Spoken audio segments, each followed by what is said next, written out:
Ce podcast vous est offert par Orange, leader de la téléphonie mobile en Guinée. La Lonagui, la fortune aux parieurs, les bénéfices à la nation. UMS, leader de la logistique minière et pétrolière en Guinée et dans la sous-région.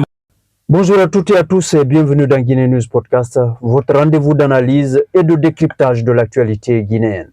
Au programme de ce numéro, Orange Money qui siffle enfin la fin rappelle aux distributeurs le respect de sa grille tarifaire pour les retraits.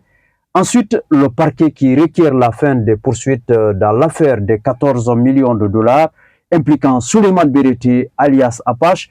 Enfin, le dossier du détournement présumé de 866 millions de francs guinéens à l'hôpital Ignace Dine.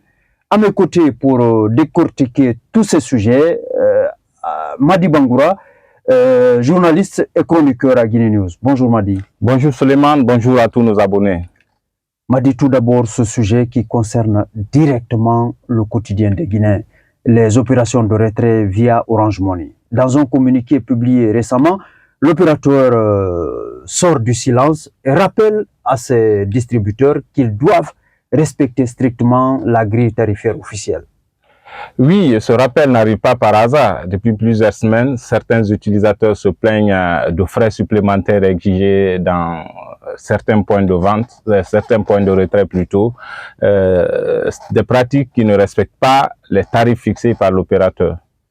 Ce qui est problématique, surtout quand on sait que la monnaie électronique est devenue indispensable, notamment dans un contexte où les difficultés de liquidité sont vraiment très importantes.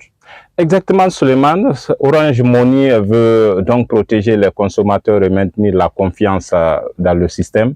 L'entreprise encourage même les clients à signaler tout dépassement tarifaire.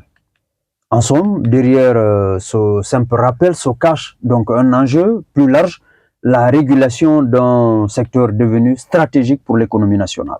Et justement, en parlant d'argent et de gestion financière, cela nous amène à un autre dossier qui, cette fois, se joue devant la Cour de justice.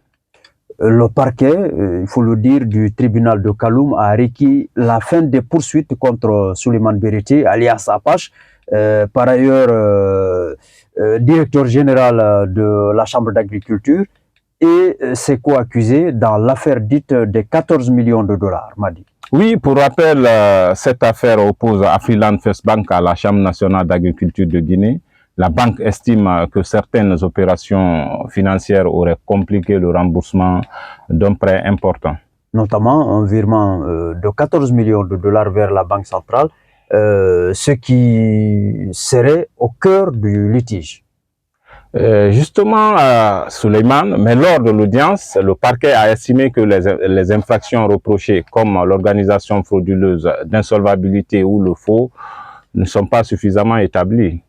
D'où cette réquisition, donc, la fin des poursuites contre les prévenus.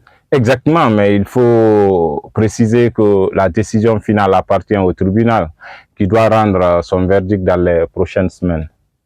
Donc, pour l'instant, l'affaire n'est pas totalement close.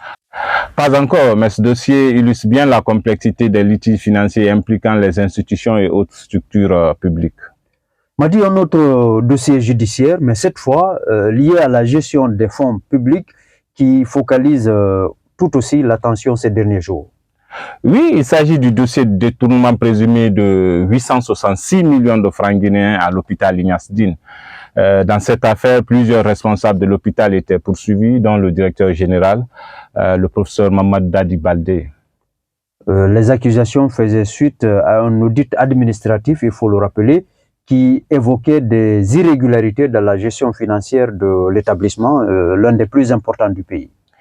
Mais là aussi, le parquet a estimé que les preuves de détournement n'étaient pas suffisamment établies et a donc requis la relaxe pure et simple des prévenus.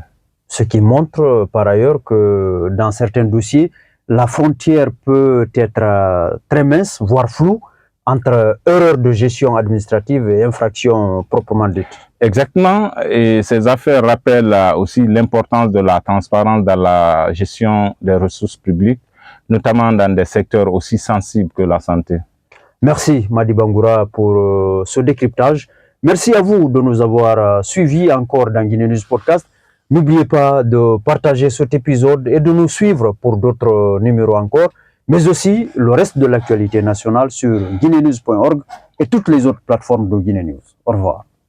Ce podcast vous est offert par Orange, leader de la téléphonie mobile en Guinée. La Lonagui, la fortune aux parieurs, les bénéfices à la nation. UMS, leader de la logistique minière et pétrolière en Guinée et dans la sous-région.